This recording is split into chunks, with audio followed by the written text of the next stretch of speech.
Welcome to Safe, Efficient, Profitable, a Worker Safety Podcast, where we break down real problems from real situations and discuss realistic solutions. And here's your host, owner of Allen Safety LLC and CHMM, Joe Allen.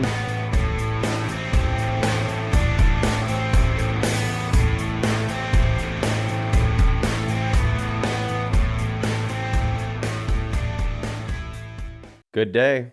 This is Joe. This is episode 12, Confined Space. I don't think everyone on this podcast understands how much I love confined spaces, and I think it's one of the coolest things I've ever got to be part of. And the reason for that is I've got to work every kind of event you could not every kind of event you imagine, but a lot of them. But anyway, I've got to work a lot of crazy events with confined space and done a lot of evaluations on a lot of different scenarios. And it's amazing to me how one subject can have so many different interpretations. So this podcast is about explaining to you how I break down some of those systems right at the beginning and how I get a scope of work or scope of idea for confined space at a location. And then I'll be doing another one, number 13, which will talk about some training and different ideas about, do you need entry or rescue or what do you call it? But for this one today, we're going to talk about 4 main controls. That's going to be our program, our evaluations, our assessment, and our gear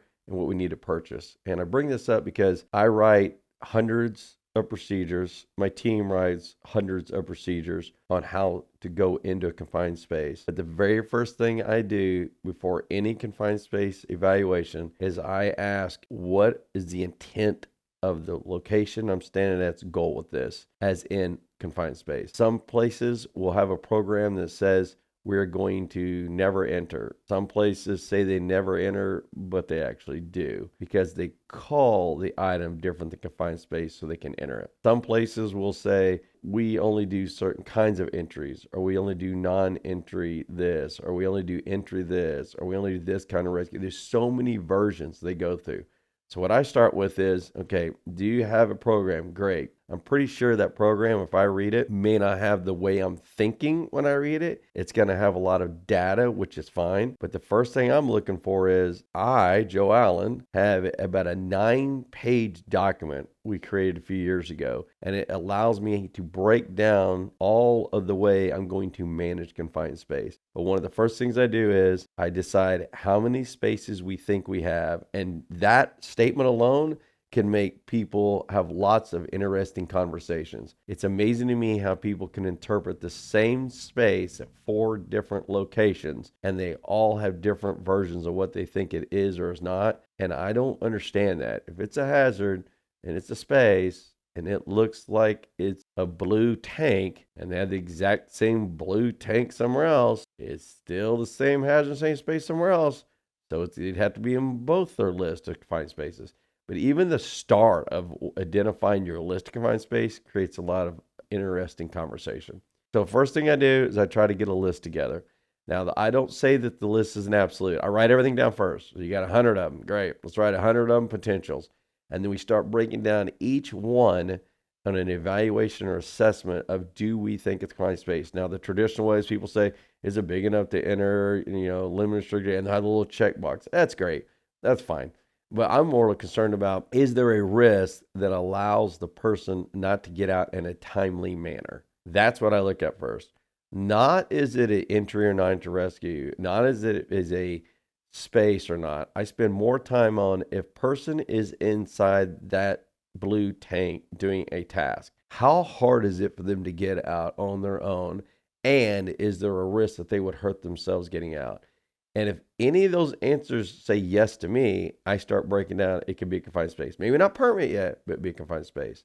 And then the next thing I think about is, if they had a medical event, heart attack, slip, trip, and fall, the normal event that would happen in a hallway or a front office, and we would call 911 and medical would show up or fire departments would show up, and they would do medical treatment on that person. If that person had that medical event in that space, would people be willing to grab them out of there because it's not a confined space and medically treat them? I used to work in an ambulance crew when I was in the military, and ambulance crews do not always go in confined spaces. So if you're, say, it's not a confined space, and you ask the ambulance crew, your local emergency crew, would you go in there and get me? And they say, no, we think it's confined space. Well, then I would call it confined space.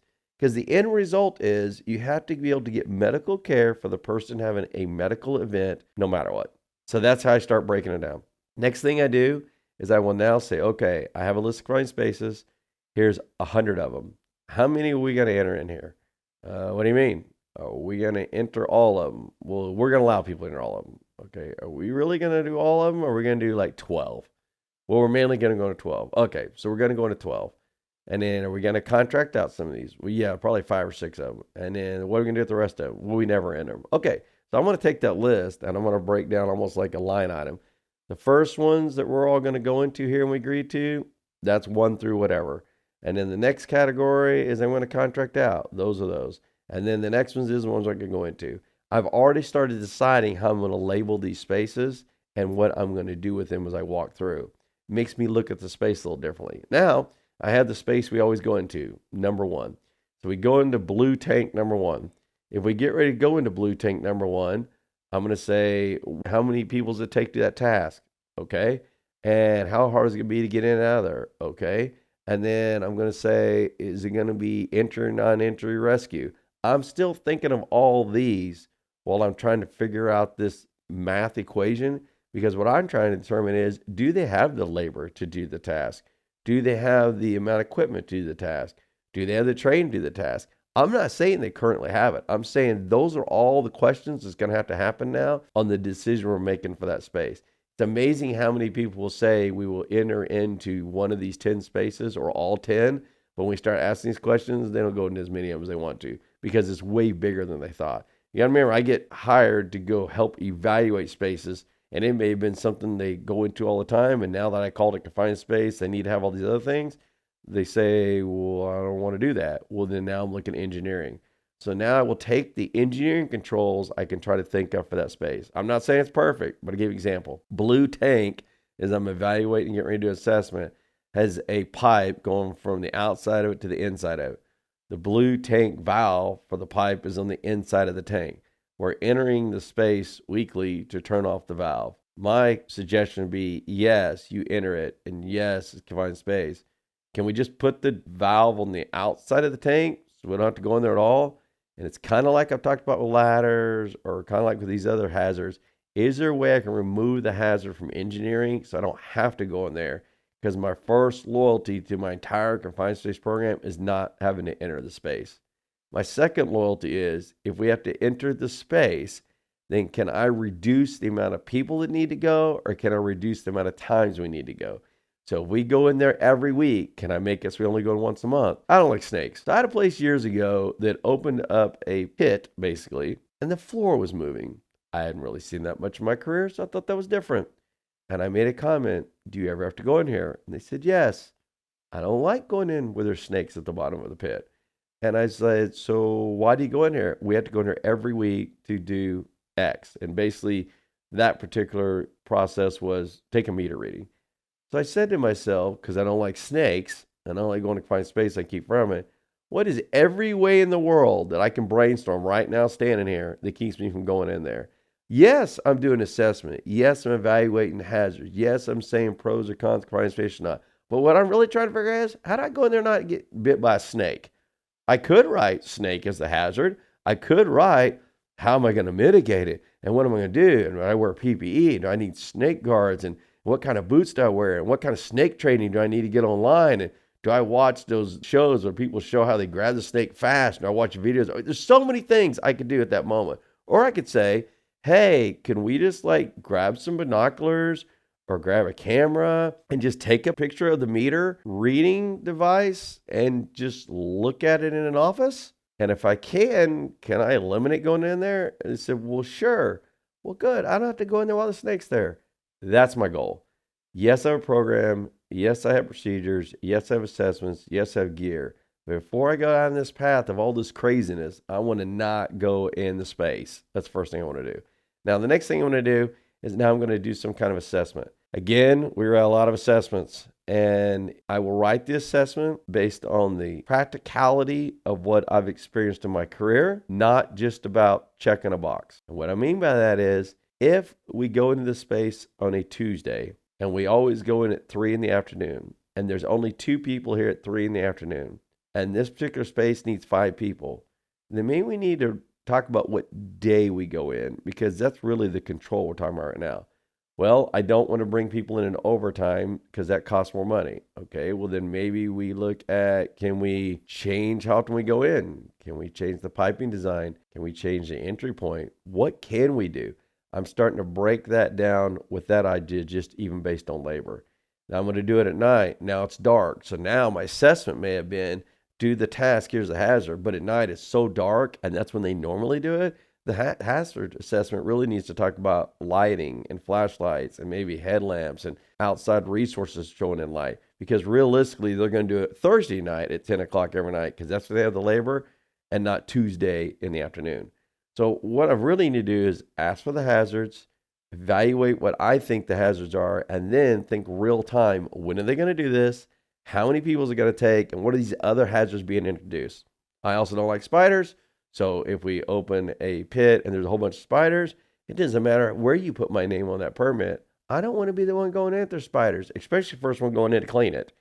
So I still evaluate those hazards. I would put spiders or rattlesnakes. I would put those items on my assessment. It sounds a little out there, but if they're in there and it's a hazard to me, it's still a hazard. I will break down the assessment, evaluate as much as I can on it from every variable I can think of.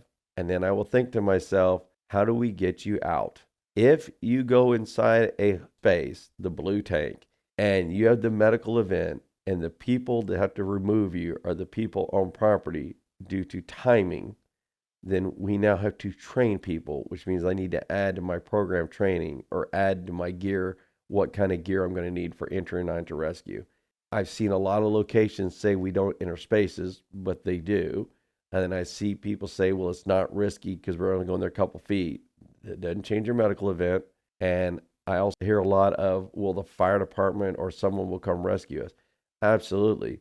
But if you have a heart attack or you cut yourself with a grinder and you're bleeding, because of where locations can be, or the other side of the railroad tracks, or the other side of the bridge, it could take longer than expected. And the idea is no one gets hurt and no one goes farther than getting hurt because of the circumstances they're in. So I spend a lot more time on the first aid CPR. I spend more time on how do we get them from point A to point B, which could be 2 feet outside of blue tanks. We can give them medical care. And I spend more time on if the resources get there, such as fire and ambulance later, then that's great. Then we've already started part of the process and they can take over.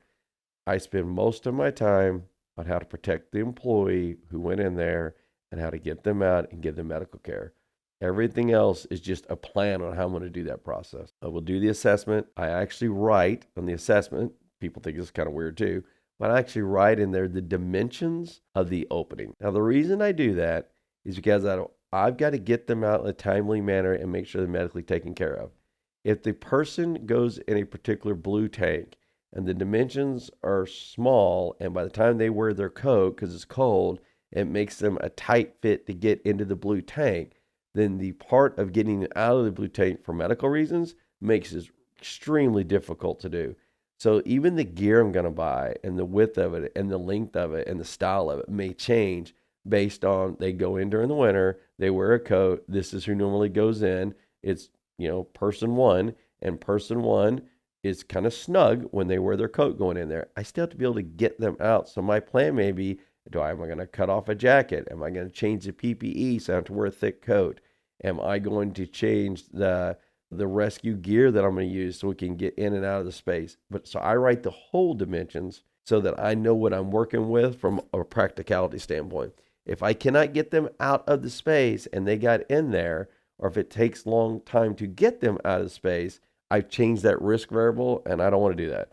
I want them to be 100% best odds I can of making sure they're okay. The other thing I look at is where their feet are going to go. If their feet are climbing in and out and they hit their head or slip, trip, and fall or cut their hand when they're climbing in there, I'm going to make a note that's a hazard. Now, is that important to me that they wear the right PPE? Absolutely.